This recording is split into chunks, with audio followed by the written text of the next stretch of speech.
السلام علیکم، آداب عرض ہے جی ڈیئر لسنرز، کہیے کیا حال احوال ہیں آپ سب کے؟ امید ہے آپ سب خیریت سے ہوں گے اور بہت خوش باش ہوں گے، اور اگر آپ اداس بھی ہیں، پریشان بھی ہیں، تو دعا ہے کہ اللہ تعالیٰ آپ کی ہر پریشانی کو دور فرمائے اور آپ کو خوشیاں عطا فرمائے۔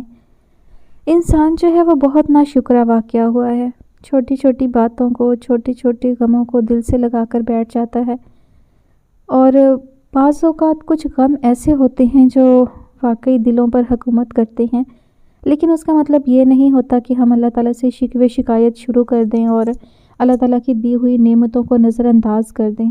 بہت ساری چیزیں جو ہیں وہ ہماری زندگی میں ہوتی ہیں جنہیں ہم فور گرانٹیڈ لے لیتے ہیں، ان کا کبھی شکر ادا نہیں کرتے، ہمیں احساس بھی نہیں ہوتا کہ جو چیز ہمارے پاس ہے کوئی دوسرا اس کے لیے کتنا ترس رہا ہوتا ہے، جبکہ ہم کسی ایک غم کو، کسی ایک کمی کو اپنے دل پر، اپنے ذہن پر سوار کر لیتے ہیں کہ جی میرے ساتھ یہ ہو گیا، وہ ہو گیا، میری زندگی میں یہ نہیں ہے۔ لیکن غم کوئی ایک آدھی وجہ ہوتی ہے، غم کی، دکھ کی کوئی ایک وجہ ہوتی ہے، کوئی دو وجہ ہوتی ہے، لیکن شکر ادا کرنے کے لیے بے شمار وجوہات ہوتی ہیں، تو ہم ان سب کو نظر انداز کیوں کر دیتے ہیں؟ تو بہتر یہی ہے کہ کوئی بھی دکھ ہو، غم ہو، اس پر جو ہے اللہ تعالیٰ سے صبر اور ضبط مانگنا چاہیے اور اللہ تعالیٰ سے دعا کرنی چاہیے کہ ہمیں اس پریشانی سے نکال دے، لیکن گلے شکوے نہیں کرتے رہنا چاہیے اور ہر وقت روتے نہیں رہنا چاہیے۔ بڑھتے ہیں ہم کہانی کی جانب، کہانی جس کی فرمائش ہم سے کی ہے ریڈ روز نے۔ کہانی کا نام ہے شب یقین، مصنفہ ہیں ہادیہ مغل، قسط نمبر 3۔ بائک کو سفید محل کے سامنے روکے اس نے گہرا سانس خارج کیا۔ پورا سفر سیاہ تارکول کی سڑکوں پر اس نے جس ضبط کے ساتھ طے کیا یہ اس کا رب ہی جانتا تھا۔ بازو پر سوجن بڑھ سی گئی تھی، دل کے زخم بھی ہرے ہونے لگے تھے۔ اپنا عہد توڑ دیا تھا کہ وہ اس گھر کی جانب تب تک رخ نہیں کرے گا جب تک کچھ بن نہیں جاتا، لیکن آج سوار الوی نے اسے مجبور کیا تھا کہ وہ غلط ہے، اسے عہد توڑنا ہے، اسے بھیک مانگنی ہے۔ کس سے ملنا ہے؟ گارڈ سامنے ایک لمبے سے قد کے لڑکے کو دیکھ کر حیران تھا۔ سوار الوی سے ملنا ہے، میں ان کا بھتیجا ہوں، انہیں کہو میرا ملنا بہت ضروری ہے۔ انگارہ ہوتی نگاہ اس نے گارڈ پر ڈالی۔ تم صاحب کے بھتیجے ہو؟ گارڈ اس کی ہلکی سانولی رنگت اور حلیے سے قصد ہی نہیں کر پا رہا تھا۔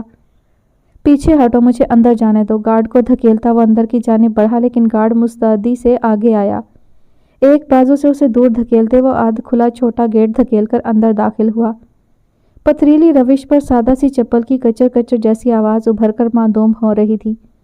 گارڈ اس کے پیچھے بھاگا آ رہا تھا، لیکن اس پر دھن سی سوار تھی۔ باپ کے جڑے ہاتھ، دادا کا سفید چہرہ نگاہ میں گھوم گھوم جاتا۔ اپنی محبت، اپنی چاہ کا اس وقت خیال بھی نہیں آ رہا تھا۔ بھاری لکڑی کا دروازہ جھٹکے سے کھولے وہ اندر داخل ہوا۔ وہ سفید محل اس وقت ویران سا تھا۔ سفید ماربل پر کیچڑ کے ہلکے ہلکے نشان چھپ گئے تھے۔ تایا ابو! پوری طاقت سے وہ چیخا تھا اور کئی بار انہیں پکارتا رہا۔ تایا ابو باہر آئیں، کہاں ہیں آپ ہمارے ساتھ ایسا نہیں کر سکتے، آپ نے اچھا نہیں کیا۔ سائیڈ کانچ کی اونچی سی ٹیبل پر دھرا کانچ کا قیمتی ستون نما مجسمہ اس نے پل بھر میں زمین بوس کیا۔ چھناکے کی آواز گونج اٹھی تھی۔ زوار الوی سفید کلف لگی گردن کے ساتھ مضبوط قدم لیتے کمرے سے باہر آئے۔ میں جانتا تھا کہ تم یہاں ضرور آؤ گے، کیونکہ سانپ کی دم کچلی جائے تو وہ پلٹ کر ضرور وار کرتا ہے۔ ایک طائرانہ نگاہ اس کے وجود پر ڈالے وہ تنزیہ سے مسکرائے۔ ان کے گرم الفاظ نے گویا چہرہ بھی دہکا دیا تھا۔ شبنم بیگم بھی قیمتی ساڑی کا پلو سنبھالے شہرام کے مقابل آ کھڑی ہوئیں۔ ان کا برہنہ کندھا اور گہرا سا گلا ان کی ذہنیت کو ظاہر کر رہا تھا کہ وہ کس حد تک گمراہی کی راہ پر گامزن ہو چکی ہیں۔ ان کی گمراہی کا تو وہ خود گواہ تھا۔ محض چند عرصے میں ہی وہ اپنی روایات بھول کر مغربی طرز زندگی اپنا چکی تھی۔ تایا ابو، یہ محل کیا کم تھا جو آپ نے ہم سے وہ کچی زمین بھی چھین لی؟ اس پر میرے بابا کا حق تھا۔ آپ کو کیا ملا؟ کیا آپ کو ہم پر رحم نہیں آیا؟ کیوں تایا ابو؟ دماغ میں خون کی ٹھوکروں نے اسے بے حال کیا تھا۔ دل تو چاہ رہا تھا کہ وہ اس شخص کا گریبان تھام لے، لیکن وہ حدود و قیود کا خیال رکھنا جانتا تھا۔ وہ میرا گھر تھا، ابا نے میرے نام کیا تھا، انہوں نے مجھے حق دیا تھا کہ میں اسے بیچ بھی سکتا ہوں۔ پاور آف اٹارنی میرے نام تھی، اور تم لوگ صدا کے قبضہ کرنے والے کمینے لوگ، میرا حق تھا وہ، میں چاہوں تو سب کچھ کر سکتا ہوں۔ اس کی بلند پکار پر وہ بھی صفاق بنے لفظوں کا زہر فضا میں پھیلا رہے تھے۔ ان لفظوں کے زہر سے فضا بھی آلودہ ہوتی پناہ مانگتی تھی۔ آپ غلط کر رہے ہیں، ہم سے ہماری زمین نہ چھینیں، میرے بابا مر جائیں گے۔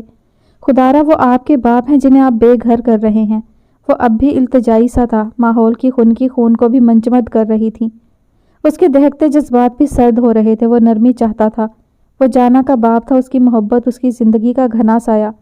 وہ گستاخ نہیں ہونا چاہتا تھا۔ مجھ سے نرمی کی توقع کبھی مت رکھنا شہرام، کیونکہ مجھے تم لوگوں سے شدید نفرت ہے۔ مجھے سعادت سے نفرت ہے، مجھے تم سے نفرت ہے شہرام، مجھے آہن سے بھی نفرت ہے۔ اور وہ سدرا تمہاری نام نہاد ماں میرے سامنے اکڑ کر گئی تھی، نکل گئی نا اکڑ۔ میں یہی تو چاہتا تھا، اس عورت سے تو میرے اور بھی حساب نکلتے تھے۔ وقت آنے پر میں وہ بھی برابر کر دوں گا۔ اس گھمنڈی عورت کا غرور توڑنا تھا مجھے۔ یہ زوار الوی کا کون سا روپ تھا، یہ کیسی نفرت تھی جو وہ کہہ رہے تھے، جو شہرام کا سانس دبوچ رہا تھا، جو آنکھوں کو پھیلانے کا باعث تھا۔ یہ نفرت کیوں کر تھی، شہرام کو سمجھنے میں دشواری ہوئی۔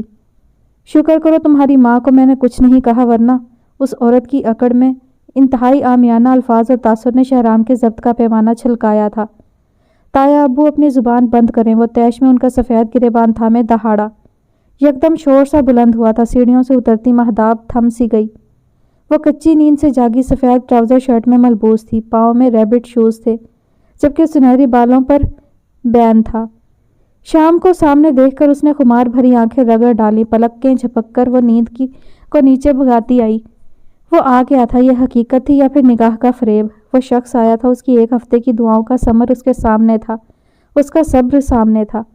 یکلخت شہرام نے زوار کا گریبان تھام کر اپنی جانب کھینچا، مہتاب کی چلتی سانسیں جیسے دبوچ لی گئی تھیں۔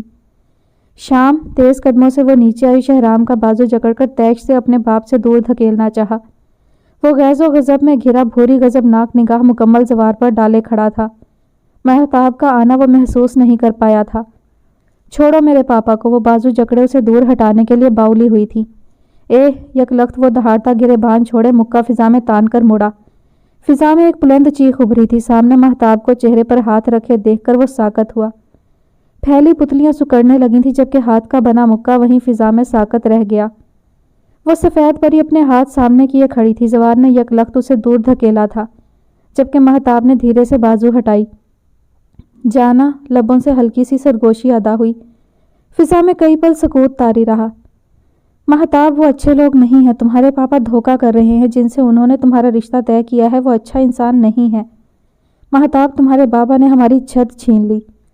اپنے پسندیدہ سہارے کو سامنے پاتے ہی وہ پھٹ پڑا تھا۔ وہ مہتاب الوی کی تباہی نہیں چاہتا تھا، اپنا خسارہ تو اسے پھر بھی قبول تھا۔ زوار صاحب اس کی جلد بازی پر بوکھلائے سے آگے آئے۔ میری بچی پر ہاتھ اٹھاؤ گے، ہمت کیسے ہوئی؟ وہ دہاڑتے ہوئے آگے بڑھے تھے، جبکہ وہ چند قدم لڑکھڑا کر دور ہٹا۔ پتلیاں اب بھی اس افسرہ پر جمی تھی، وہ جانے انجانے میں اسے نقصان پہنچانے والا تھا۔ شہرام نے زوار الوی پر تنفر بھری نگاہ ڈالی، جبکہ شبنم بیگم بازو سینے پر لپیٹے تنزیہ سی مسکان کے ساتھ آرام دہ سی کھڑی تھی۔ مہتاب الوی کو بچانے کی زحمت بھی انہوں نے گوارا نہیں کی تھی۔ مہتاب، میری بات سنو، اس ساکت کھڑے دیکھ کر وہ دوبارہ بولا تھا۔ تمہارے بابا نے میرے رشتے سے بھی انکار کیا تھا۔ مہتاب، یہ زخم دیکھو، یہ میرا بازو دیکھو۔ مہتاب، میں نے کہا تھا نا، جانا کے سفر کا آغاز دوبارہ ہوگا، دیکھو شروع ہونے والا تھا لیکن… شہرام، کیا بکواس کر رہے ہو؟ میری بیٹی کے ساتھ تم کس طرح کی زبان استعمال کر رہے ہو؟ کیا یہ تربیت کی ہے تمہاری ماں نے؟ وہ اس کی نازک رگ دبانا جانتے تھے۔ شہرام کے نتنے پھولے تھے۔ آپ میری ماں کو کچھ نہیں کہہ سکتے، میں آپ کو زندہ نہیں چھوڑوں گا۔ آپ کی ہمت کیسے ہوئی میری ماں کے بارے میں عامیانہ الفاظ کہنے کی، ہماری زمین چھین لینے کی، ہمارے سر سے سائبان ہٹانے کی؟ وہ ایک بار پھر ان کا گریبان تھام کر دہاڑا۔ پرتعیش آئینہ بنا لاؤنچ کئی ساعت اس دہاڑ کو ضبط کرنے کی ہمت جمع کرتا رہا۔ شام، چھوڑو میرے بابا کو، وہ ایک بار پھر ہوش میں لوٹتی آگے بڑھی۔ شام کو دور دھکیلنے کی ناکام کوشش میں وہ ہلکان ہوئی تھی۔ تم نے اپنے بابا کی سچائی جان لوگی، کم از کم مجھے نہیں روکو گی مہتاب۔ تیز نگاہ اس پر ڈالے وہ ان کے گریبان کو بھی جھٹک گیا تھا۔ کیا کیا ہے میرے بابا نے؟ اگر ایسا کچھ کیا بھی تھا تو آپ کی ہمت کیسے ہوئی ان کا گریبان پکڑنے کی؟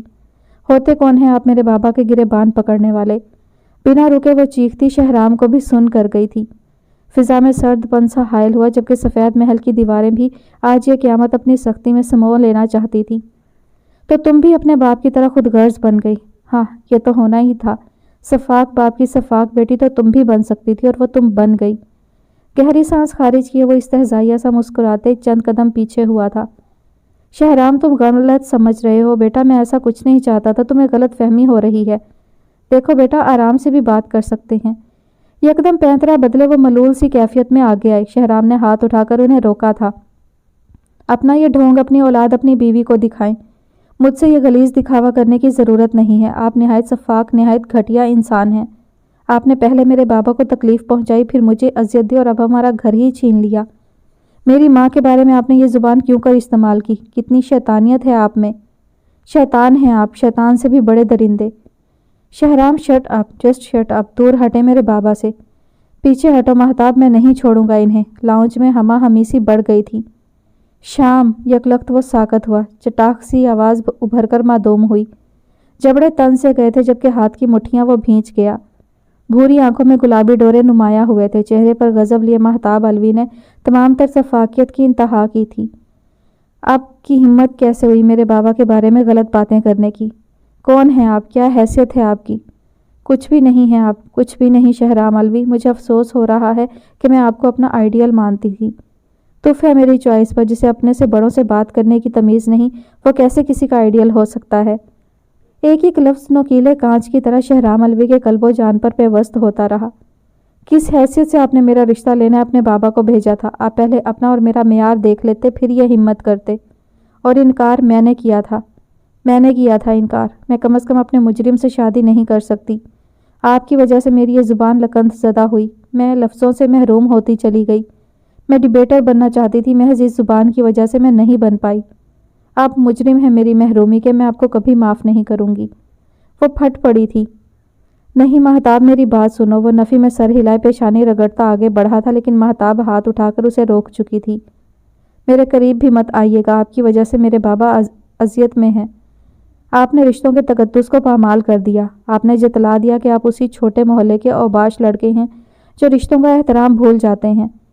چلے جائیں شہرام، ورنہ میں پولیس کو کال کر دوں گی۔ نکلے ہمارے گھر سے۔ انگلی اٹھائے وہ اسے گھر سے نکلنے کا حکم دے رہی تھی۔ شہرام کی سماعتوں میں محض چند لفظ گونج رہے تھے۔ وہ معصوم پری کب شفاقیت کا روپ دھار کر ظالم پری بنی، شہرام کو سمجھنے میں مشکل ہوئی تھی۔ وہ مہتاب ہی تھی، یہ گمان اس کے لیے نہایت اندوہناک تھا۔ وہ چند قدم پیچھے لیے محض مہتاب کو دیکھ رہا تھا، جو اب بھی مکمل سپاٹ سی کھڑی تھی۔ چہرے پر کوئی تاثر نمایاں نہیں تھا، اگر کوئی تاثر تھا تو محض نفرت کا تاثر تھا، جو اول مسند پر براجمان تھا۔ سوار علی گریبان ٹھیک کیے صوفے پر دراز ہوئے، وہ سارا تماشا آرام سے دیکھنا چاہتے تھے۔ اس لڑکے کی اکڑ اب وہ مہتاب الوی سے تڑوانا چاہتے تھے۔ اپنے جلتے دل پر وہ سوار الوی گریبان ٹھیک کیے صوفے پر دراز تھے۔ میں مزید کچھ نہیں کہوں گا، لیکن ایک بات میں تمہیں بتانا چاہوں گا، جس دن تم اپنے باپ کی اصلیت جان گئی، تمہارے پاس خسارے کے علاوہ کچھ نہیں ہوگا۔ تمہیں اذیت کا احساس اس دن ہوگا جب تم اپنے باپ کا اصلی چہرہ دیکھ لو گی۔ تم شبانہ تائی کا شبنم بننے کا سفر جان لو گی۔ تم چہرے پڑھ لینے کا ہنر رکھتی تھی، لیکن آج شاید تم نے اس ہنر کو چھپا دیا تھا۔ تم نے سچائی کے بجائے جھوٹ کو چن لیا۔ وہ جھوٹ تو تباہی لاتا ہے، اور تباہی تو آ چکی ہے۔